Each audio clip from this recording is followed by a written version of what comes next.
再来看中华花坛中山路二段一间透天，早起是大火烧，出来一个53岁家己咧住的查甫人无走出来，发现的是已经死亡，大火原因爱个调查。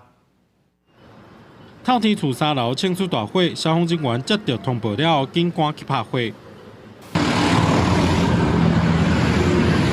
火势不到1点钟就受到控制，警消人员随去楼顶敲吹，3楼已经烧甲乌麻麻。53岁细种的男性一人大，后发现的是已经明显死亡。开始他那边就是冒浓烟出来，以为是在烧金纸，对，后来发现有火光出来，我们才报警。火都已经往外窜了。初7早起7点外，中华花坛中山路2段这3站楼的透天火烧，虽然消防局出动中华花坛大村甲园林几来分队到场拍火，也是造成一个人死亡。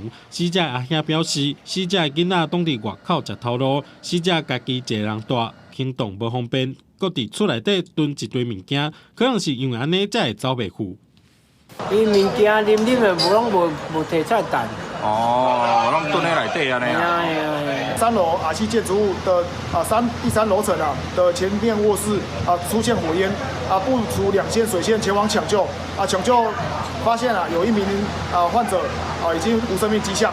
警消人员表示，3楼大火面积差不多有10平方公尺，加载无炭烧去别位，大火原因搁要进一步调查厘清。记者综合报道。